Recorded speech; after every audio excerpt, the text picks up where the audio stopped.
Buenos días, hermanos. ¿Cómo están? Qué bueno verles una vez más. Qué oración tan comprometedora.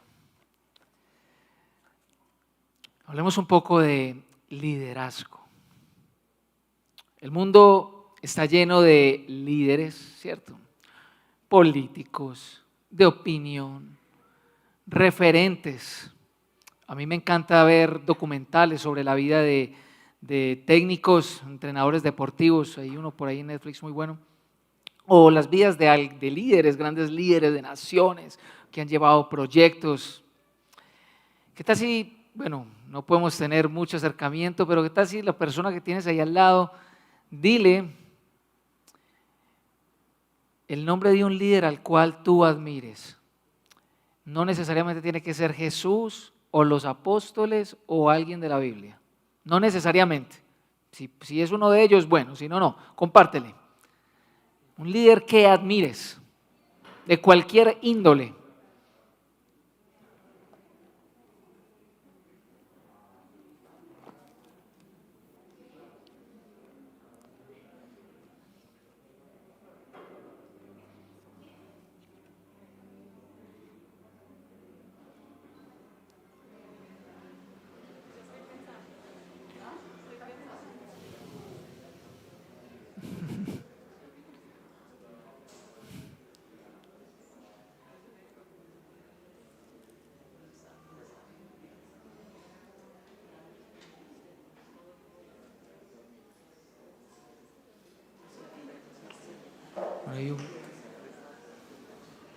¿Ya? Bueno, yo tengo dos en particular, tengo muchos, pero dos que he admirado mucho. Uno por mucho tiempo es un señor que se llama Francisco Maturana, un líder de su tiempo impresionante para dirigir un grupo de personas. Y otro señor, un líder de una nación, Winston Churchill. Oí hablar de él, ese ministro británico que con poco ejército y a fuerza de grandes discursos logró salir victorioso en la Segunda Guerra Mundial. Yo creo que pocas personas estarían en desacuerdo conmigo si decimos que los líderes son necesarios. ¿Le parece a usted que un líder es necesario? Alguien que encabece o lidere un proyecto, una institución, un grupo de personas, es necesario para los seres humanos. Nosotros no podemos tapar el sol con un dedo y decir que no. El rol de liderazgo es un rol importantísimo, cualesquiera que sean nuestras estructuras. Toda familia necesita un padre o una madre. Toda empresa necesita quien la lidere, incluso hay dependencias con jefes de área. Toda institución educativa tiene su rector, vicerrector, decano, profesores, coordinadores, una estructura jerárquica de liderazgo necesaria. Incluso los estudiantes tienen representantes. Cuando hacemos trabajos en grupo hay personas que naturalmente son los que toman la bandera y llevan a cabo el trabajo, ¿verdad? Así también los equipos deportivos normalmente no solamente tienen un técnico, sino que tienen un capitán, que son los encargados de hacer que lo que dice el técnico se cumpla, y muchas veces son aquellas personas que uno espera se echen los equipos al hombro. En un equipo de música, por ejemplo, hay diferentes líderes. Está el director de la alabanza, que hoy fue Geraldine, está el director musical, a veces es Samuel, mi persona, la misma Gerald. Personas que están detrás, pero que están liderando el equipo para que pueda sacar la mejor música. Esa es la idea de liderazgo normalmente. Alguien que conduce o dirige un colectivo o institución de cualquier índole. La iglesia cabe allí. La iglesia tiene líderes. Pero no solamente eso, un líder es un referente en algo, alguien que sobresale. Un artista, un deportista, un político, cualquier disciplina, los vemos como abanderados, personas que nos representan y quisiéramos seguir. Y creo que las circunstancias del país, las circunstancias que estamos viviendo en este momento, son producidas por un inconformismo o una decepción con el liderazgo de la nación. No solamente con el actual, sino con liderazgos de hace muchos años, coincidiendo con muchos lugares de Latinoamérica donde esto se está produciendo. Y no yéndonos muy lejos, parte de la oposición, muchos defensores del cristianismo dicen que quizá la oposición más grande que enfrenta la iglesia cristiana es debido al comportamiento de sus líderes. ¿Yo qué voy a querer estar en una iglesia donde esos líderes dejan tanto que desear? Usted va a una iglesia cristiana con esos pastores. Créame que en un lugar como Medellín no es fácil decir, o no es raro decir que uno es pastor sin que te miren con cara extraña. Pastor Diego Cardona, pastor de la comunidad cristiana El Redil del Estadio, cuando tiene que llenar formularios o le preguntan qué es, él dice: yo soy pastor de los buenos. Dice siempre eso, ese es como su caballito de batalla. Yo soy pastor de los buenos. Y él dice que si uno no sabe con tanto bandido que hay por ahí, yo quiero hacer la claridad que soy de los buenos. Bueno, yo también espero ser uno de esos. Es que algo se espera de un líder, ¿no le parece? Algo se espera de quienes nos representan. Existen grandes ejemplos de presidentes y líderes que de alguna u otra manera nos dicen cómo deben ser los sucesores. Y de los libros que más se escriben son libros de liderazgo. Una gran carrera hoy en día, el coaching, precisamente trata de eso. Hoy en día en una ciudad también como Medellín, países como Colombia, el emprendedurismo está de moda y hay frases como que ya hay mucho cacique y poco indio, dicen por ahí, ¿verdad? Porque se está promoviendo mucho el liderazgo, el liderazgo, el liderazgo, el liderazgo, el liderazgo una y otra vez. ¿Qué piensas tú?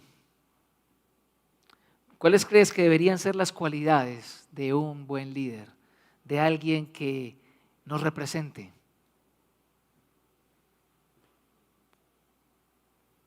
Un blog español de coaching dice que debe tener comunicación, influencia, inteligencia emocional, conocimiento y experiencia, confianza, compromiso estratégico,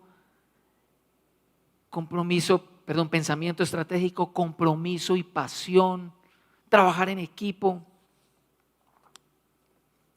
Precisamente hoy vamos a ver cuáles son los líderes que el Señor escogió para llevar a cabo la tarea de liderar a su pueblo. El pueblo que surgiría por la predicación del Evangelio. Jesús ya ha dicho que los receptores del vino nuevo de su mensaje serían odres nuevos.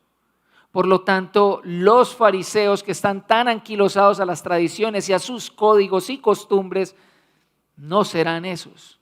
Tienen que ser hombres nuevos. Así que quiero invitarle a que leamos Lucas capítulo 6, versos 12 al 16.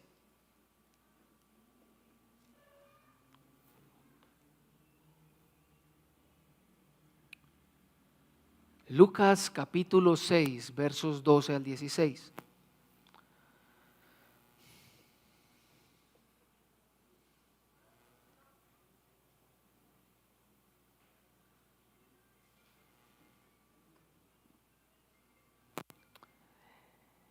Por aquel tiempo se fue Jesús a la montaña a orar y pasó toda la noche en oración a Dios.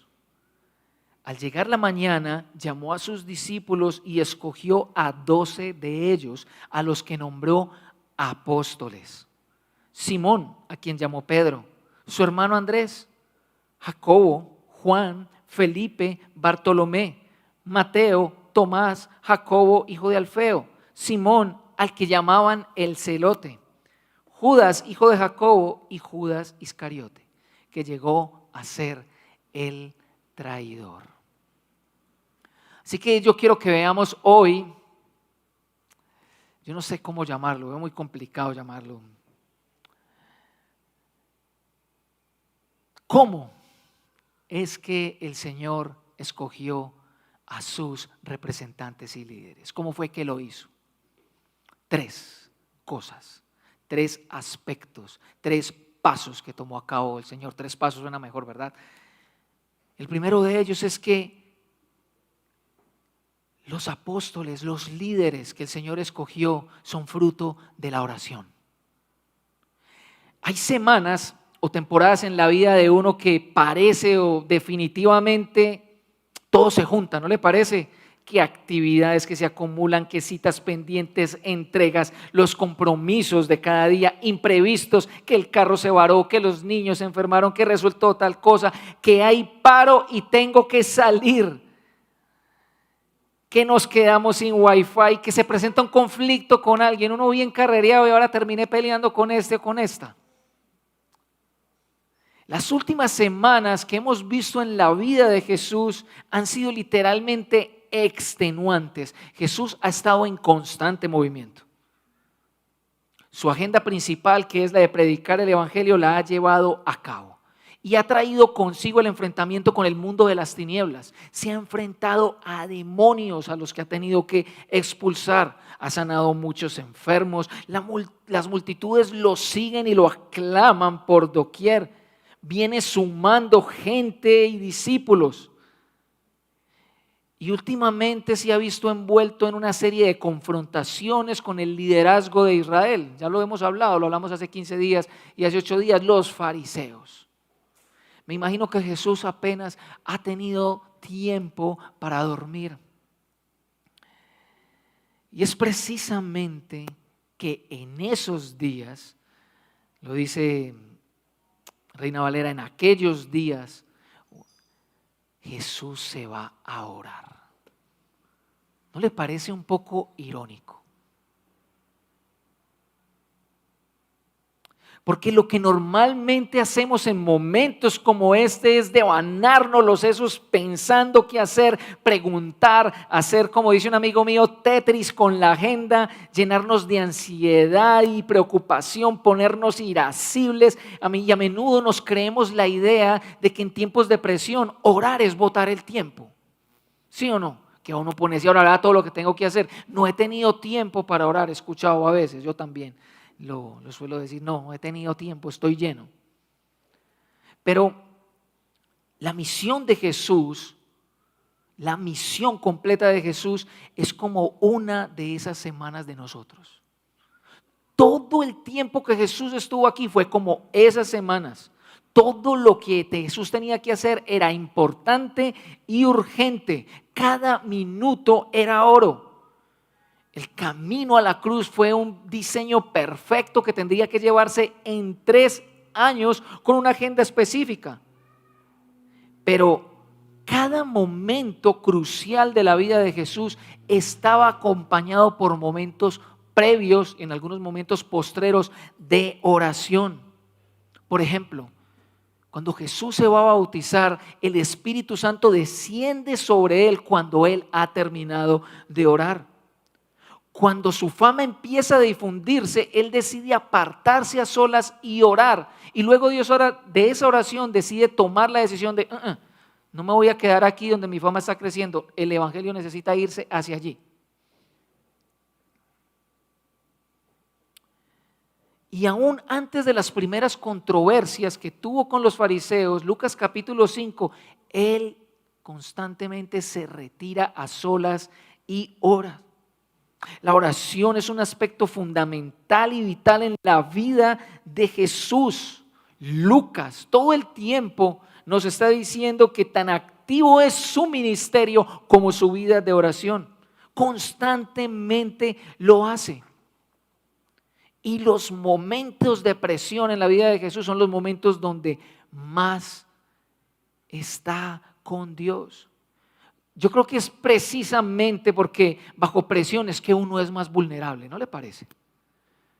Uno tiene más tendencia a tomar malas decisiones, es más propenso a pecar, podemos ser proclives a nosotros mismos. En Jesús vemos que los momentos de presión son de oración porque necesitan más que nunca la dirección del Padre. Pero según el texto, El momento no solamente es de presión, es un momento de decisión, es un momento decisivo. Que Jesús haya orado toda la noche, mira cómo está de cansado, y haya orado toda la noche, indica que es importante esa oración. Es importante para él escuchar al Padre. Y muchas veces nosotros pensamos que la oración es simplemente hablar con Dios y desahogarnos. Pero según este texto y según la vida de Jesús, lo que tenemos es que la oración es hablar y escuchar a Dios. Es una relación de toma y dame. Yo hablo, tú me escuchas, tú hablas, yo escucho. Él espera el tiempo necesario para escuchar la voz de Dios.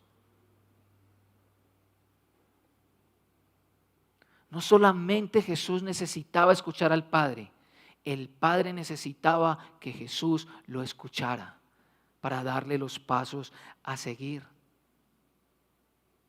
Lucas muestra claramente que Jesús no se manda solito. Él está siguiendo la agenda del Padre, pues es el Padre el que le ha enviado. Seguir la voluntad de Dios es ir hacia el lugar correcto, así todo alrededor parezca indicar lo contrario. Con la entrada de los fariseos en escena y su fama incrementándose y con más discípulos detrás de él, todo parece indicar que la ruta a seguir ha de ser buscar quiénes serán aquellos que han de replicar a Jesús. Aquellos que han de tomar el nuevo liderazgo espiritual de Israel. A Dios le importa el liderazgo y mucho, tanto dentro como fuera de la iglesia. Créame que así es.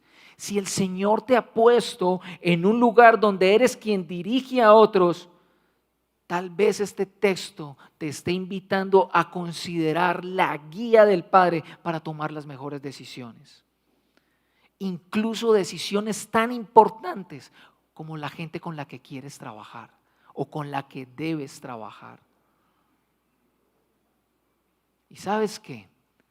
Eso implica tiempo. Tomarte el tiempo necesario para escuchar la voz del Señor. Yo muchas veces he visto las consecuencias de tomar decisiones a la carrera. Decisiones que sé que tengo que tomar hace mucho rato y las dejo para el final, cuando pude haberme tomado el tiempo de orarlas. Normalmente termino metiendo las patas. Tómate el tiempo. Tómate el tiempo que el Señor quiere dirigirte. En segundo lugar, Jesús llama a 12. Jesús llama a 12. Esa es la razón por la oración. 12 personas. Lucas se referirá a ellos de ahora en adelante como los 12. Los va a llamar apóstoles también, pero en Lucas es normal encontrar que los llame los 12. Y hay dos cosas puntuales acerca de ellos. Uno, son escogidos. Ellos no aplicaron para ese puesto, no mandaron ninguna hoja de vida, no estaban aplicando por ahí en LinkedIn. Fueron escogidos. Jesús mismo los llamó de entre sus discípulos. Y hay algo muy interesante para notar aquí, es algo doctrinal. Y es, un apóstol es un discípulo del Señor, pero no todo discípulo del Señor es un apóstol. Dios siempre ha escogido las personas que han de dirigir a su pueblo y cómo lo han de hacer desde la misma creación. Adán, Noé, Abraham, Isaac, Jacob, Moisés, Josué, las 12 tribus de Israel, los jueces, los reyes y los profetas.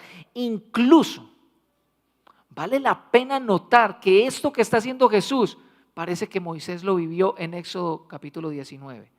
Moisés está en el monte con el Señor le dice, baja del monte y trae el liderazgo y vuélvelo a subir. Muy interesante, ¿verdad?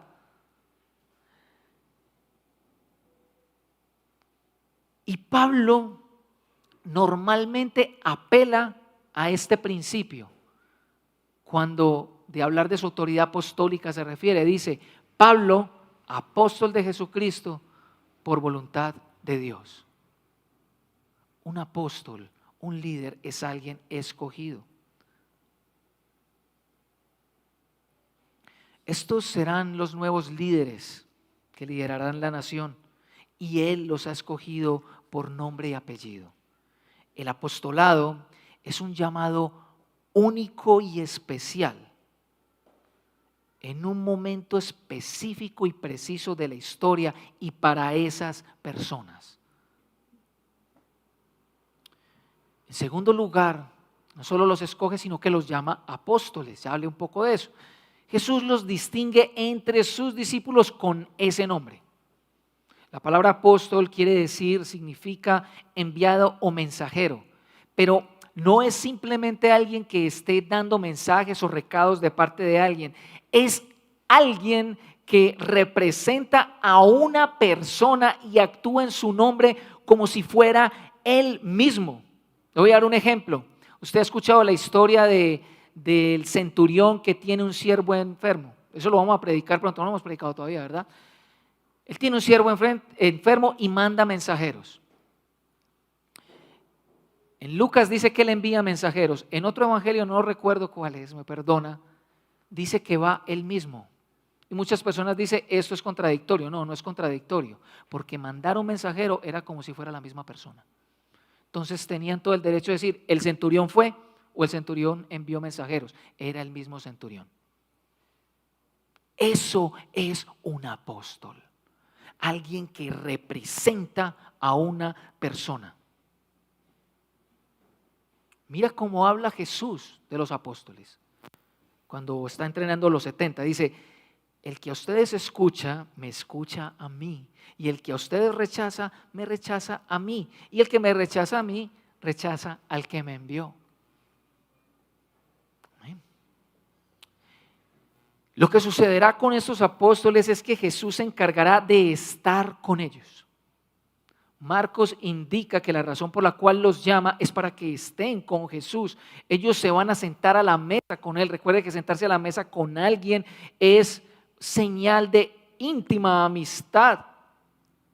Ellos lo van a ver predicar, orar, actuar. Jesús los va a entrenar, les dará asignaciones para que ellos se puedan desenvolver solos. Los dejará equivocarse, los corregirá, les enseñará, les instruirá en todo lo referente a las Escrituras y al reino de Dios.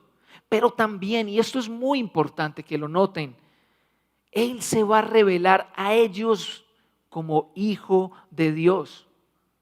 Y para los apóstoles de Jesús es muy importante que ellos sepan quién es Él. Y cuando Jesús se cerciora de que ellos ya saben que Él es el Cristo, Jesús puede seguir adelante. Y les da instrucciones sobre lo que va a implicar su misión, el costo de sufrimiento, rechazo y muerte que va a experimentar Jesús. Pero también como representantes, a ellos les bastará ser como su maestro, tanto predicando como sufriendo por su causa.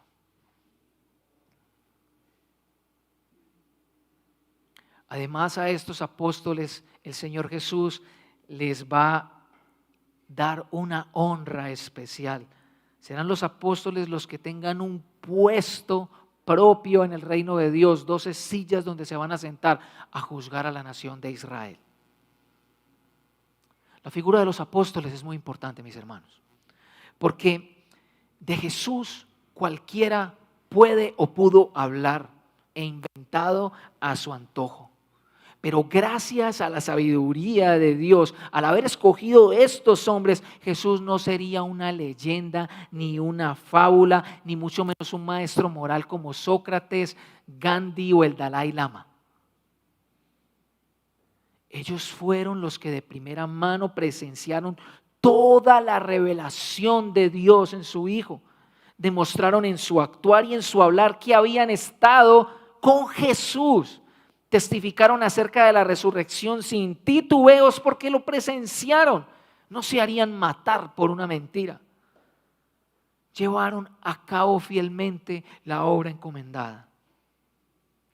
Y una de las características de la iglesia primitiva, y que ha de ser característica de toda iglesia que se llama iglesia del Señor, es la permanencia en la enseñanza apostólica. Pues era por medio de ellos y a través del Espíritu Santo que Dios preservaría la pureza del Evangelio, y por medio de este hacer discípulos a todas las naciones.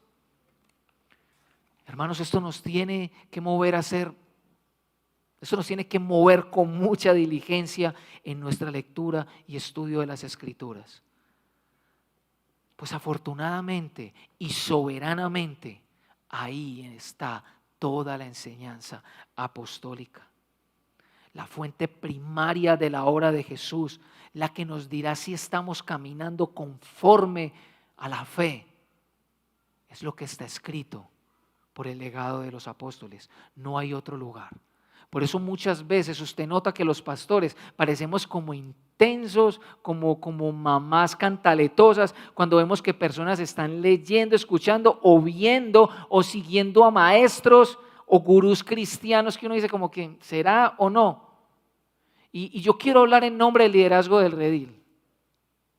Y es que no hay nada mejor como un creyente que tiene una fe sólida, robusta, que sabe y distingue los argumentos con los que los tratan de engañar, que sabe escoger lo bueno y lo mejor, que sabe también escoger lo bueno y desechar lo malo, que no le tienen miedo a esto, y que tratan de animar y persuadir a otros en cuidado con lo que estás viendo.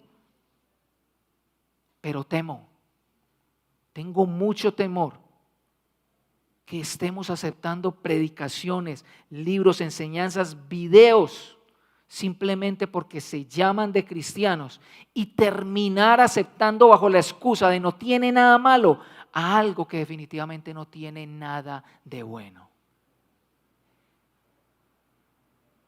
Pablo advirtió en Gálatas capítulo 1, maldito sea declarado anatema todo aquel, así sea un ángel o aún nosotros mismos, si les estamos predicando un evangelio diferente al que escucharon al principio. Ese es el evangelio apostólico.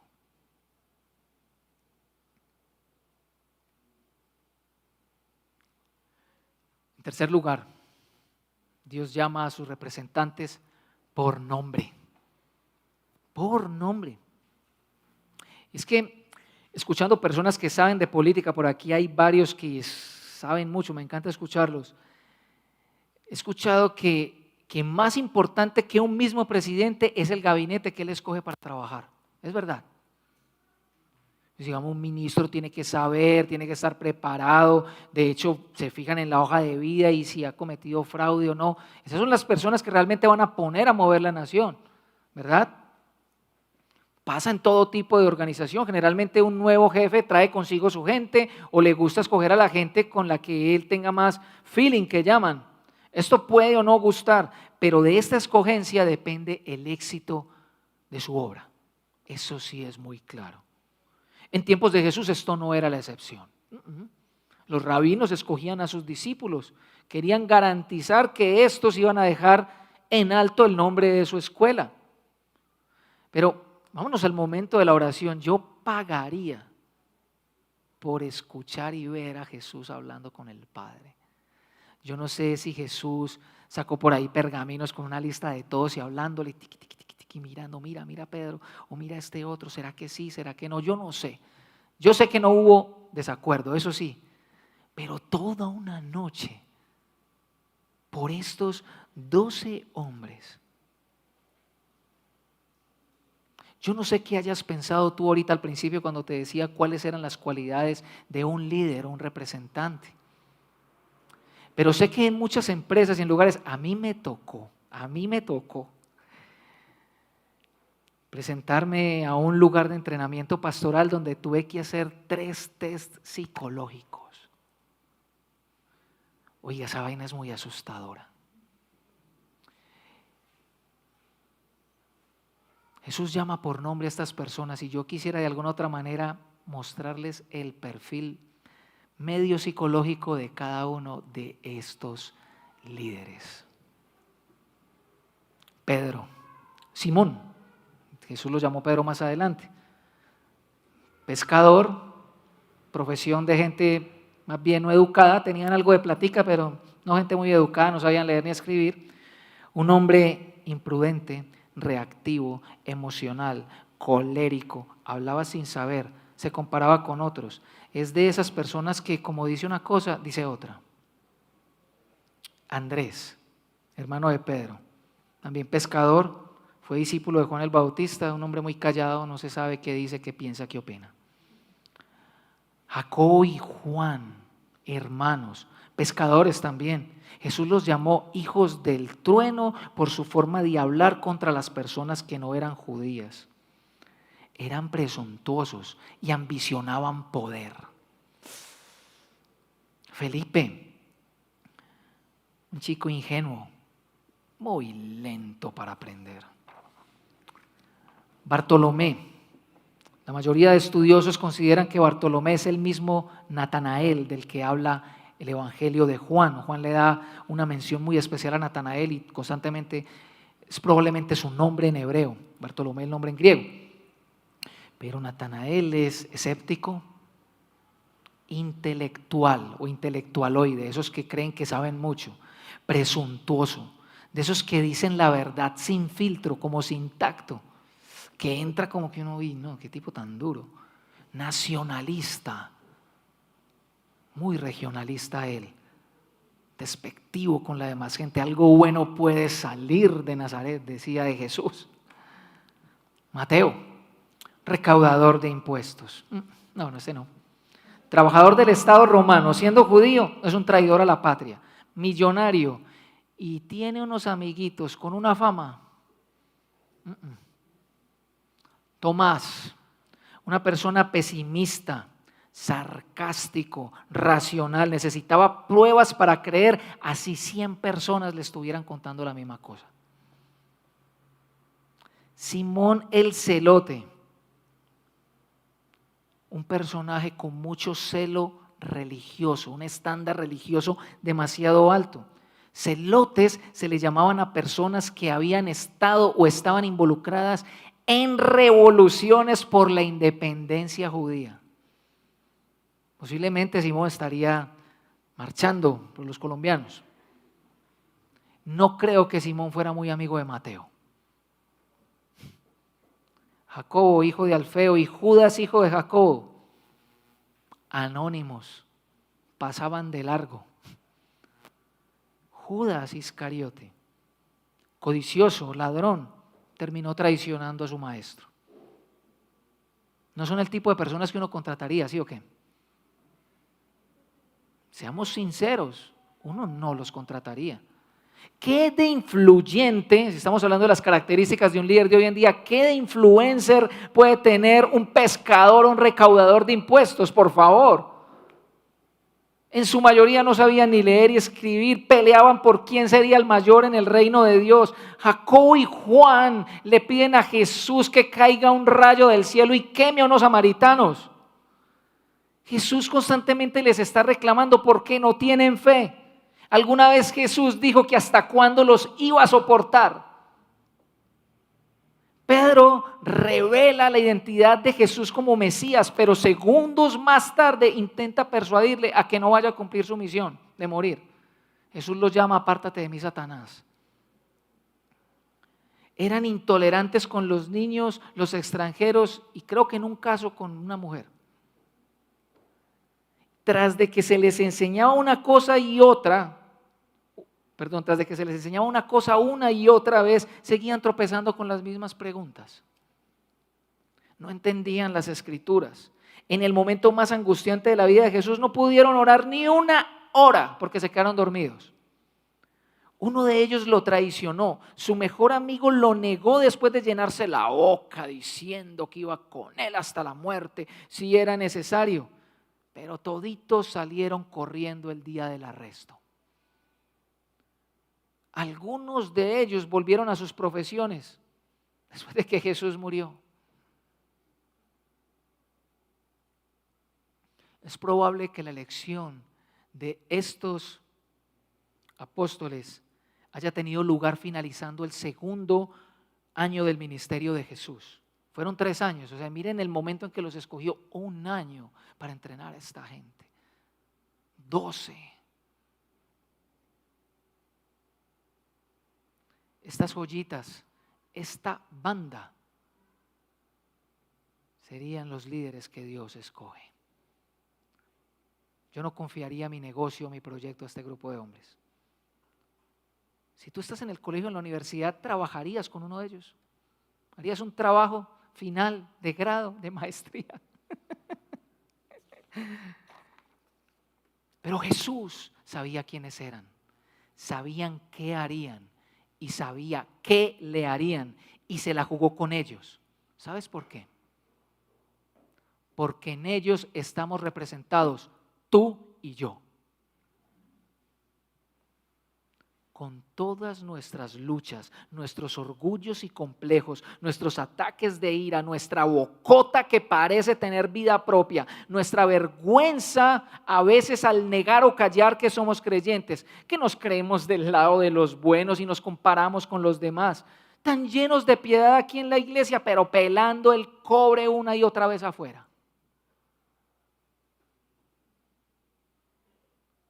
En todo coincidimos con los apóstoles, sobre todo en que lo único bueno que tenemos es a Jesús.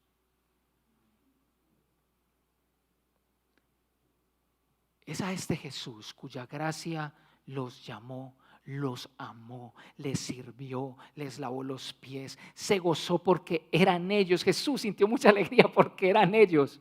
Le dio gracias al Padre porque eran esos pequeños y no los sabiondos de la época. Oró que su fe no les faltara cuando Satanás llegara a zarandearlos. Aún amó al mismo Judas. Los restauró luego de que se dispersaran y se dio a sí mismo nuevamente a ellos en la persona de su Espíritu Santo, porque no había otra manera en que tanto ellos como nosotros podamos reconocerle y ser transformados. Ellos, con el solo poder y bondad de Jesús, predicaban, convertían a miles, sanaban, resucitaban. Las páginas de la segunda mitad de la Biblia están llenas de sus palabras diciéndonos: mira a Jesús, porque en ningún otro nombre hay salvación. Y dieron su vida sin temor por el Maestro que la dio por ellos. Bueno, ¿y nosotros qué? Yo creo que para nosotros hay 2 implicaciones al menos. La primera es que para nosotros hay mucha esperanza y mucha gracia. Jesús también oró por los que habríamos de convertirnos a Él por medio de la predicación apostólica. También somos producto de su elección. Por lo tanto, hermano, corramos a la gracia de Jesús una y otra vez cuando los mares de nuestras luchas, nuestras tormentas nos estén ahogando, cuando nuestros pecados nos tengan hasta el cuello. Corramos a la gracia de Jesús. Si hubo transformación para ellos, la hay para ti también. Precisamente su gracia, el poder de Dios, se perfecciona en nuestra debilidad. Jesús no parará hasta haberte hecho una réplica de su imagen. Pero también hay esperanza para ti que nos estás viendo por YouTube, estás aquí en esta iglesia por primera vez o has venido algunas veces y crees que no te considerarías una persona creyente. Probablemente estés cansado de ir de aquí a allá y no probar ningún cambio alguno. Puedes estar pensando que la hoja de vida de estos apóstoles es la tuya, no es sino cambiar el nombre y la foto.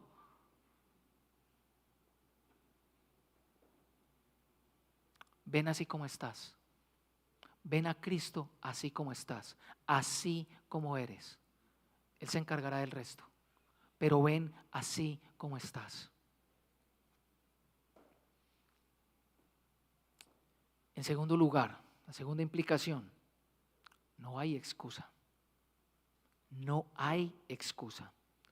Y quizá aquí hay dos grupos de personas o hasta tres grupos de personas. El primero de ellos es aquellos que creen que para servir a Jesús, para seguirlo, tienen que estar muy preparados, aprender toda la Biblia y la teología del mundo, ser elocuentes, tener todos los recursos y las herramientas. Es que yo no soy como Carlos. Es que yo no sé tanto como Juanjo. Es que yo no hablo tan bien. Es que yo.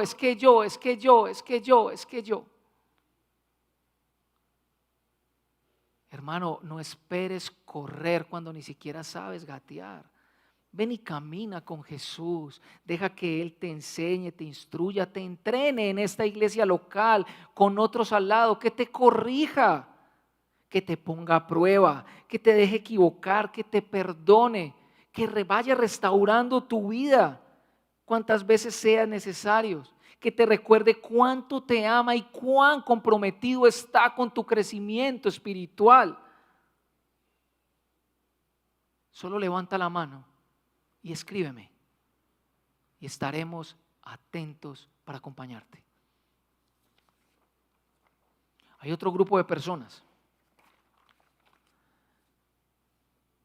y son los que saben que y son conscientes que nada nos diferenciamos del carácter de Pedro, la incredulidad de Tomás, la boca de Juan y Jacobo, la lentitud de Felipe, la reputación de Mateo, el orgullo de Bartolomé o el anonimato de Andrés, Jacobo y Judas. Bueno, si tanto te identificas con los apóstoles, ¿qué te está deteniendo entonces a servir? ¿Será el perfeccionismo? ¿Será la comodidad detrás de la pantalla?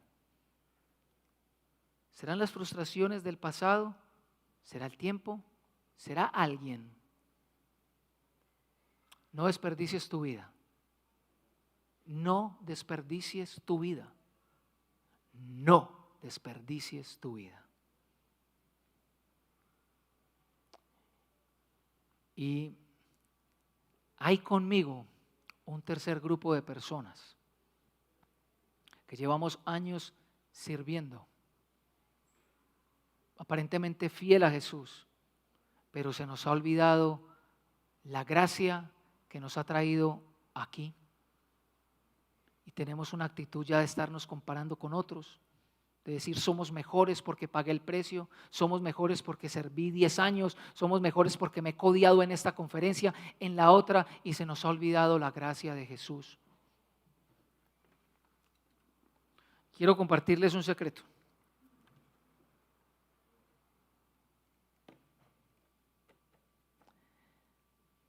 Este amiguito me recuerda que soy lo que soy por la gracia del Señor.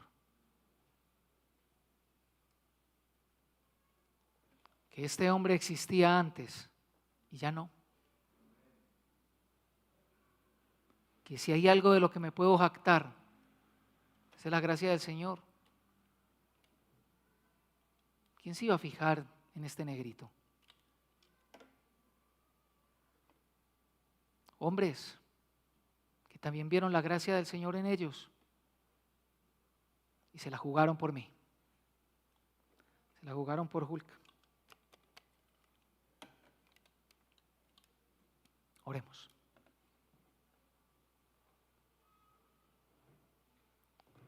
Si estás en uno de estos tres grupos de personas, estamos a la vuelta de un WhatsApp. No lo olvides. Y habrá gracia para ti, mucha, y habrá transformación. Y si hay muchos mostricos verdes, habrá color y ropita. La ropa de Cristo.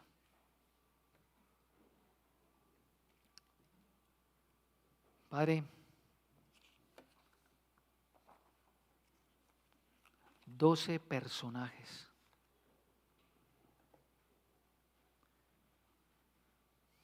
personajes. Como diría un paisa, 12 caramelos que cambiaron el mundo, o mediante los cuales cambiaste el mundo.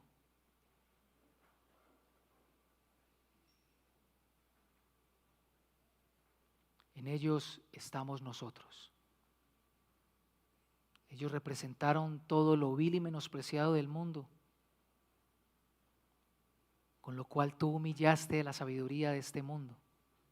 Tu sabiduría, Señor, es locura, es locura. Pero la excelencia del poder se te atribuye a ti. Mira esta comunidad, puros vasos de barro que se pueden caer y quebrarse. Y aún así quieres seguir sirviendo, quieres que sirvamos. Aún así quieres poner tu nombre en nosotros para que te representemos, Señor.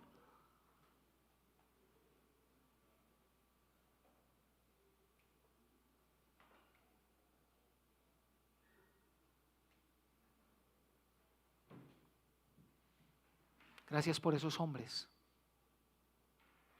que fueron fieles a ti,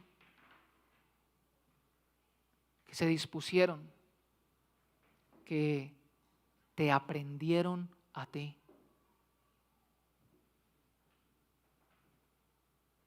Enséñanos a aprenderte, Señor. Que el mundo alrededor en nosotros vea a otros Jesuses que no puedan soportar la gracia que hay sobre nosotros, pero que no se resistan a lo atractivo que eres tú, Señor.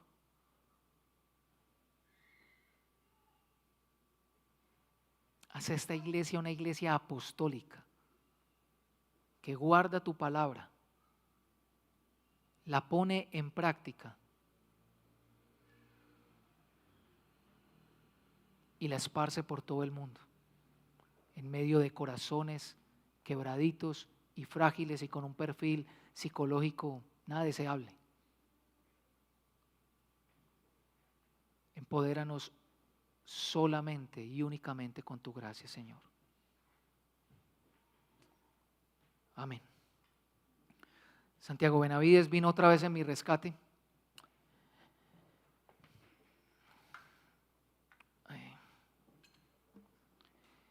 Y esta canción yo creo que muchos de ustedes la conocen. ¿Apago entonces? Gracias. Pero yo le cambié un pedacito del coro. No porque lo haya escrito mal, no, está muy bien escrito. El problema es que apenas era.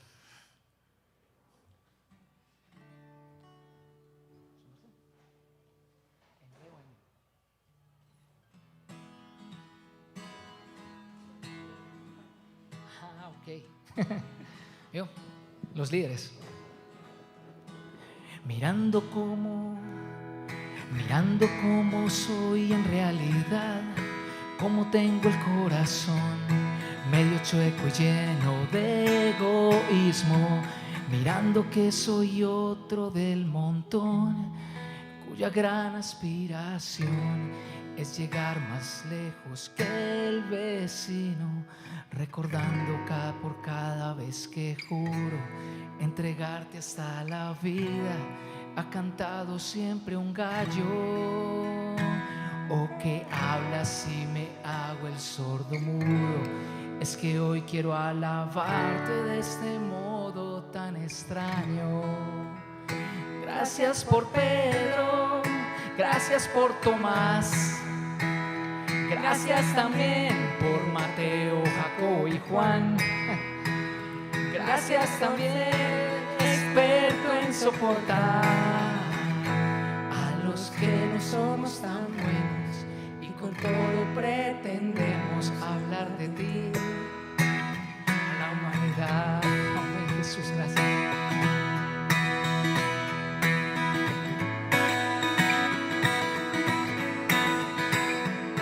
¿Qué sería de nosotros sin tener la certeza de que ves con amor a estos personajes que quisiste conformar tu selección con aquellos que no son jugadores muy profesionales, que te encanta desafiar la religión y hacer cosas grandes con instrumentos tan inesperados. Yo me miro al espejo y con razón solo puedo agradecer por semejantes hermanos.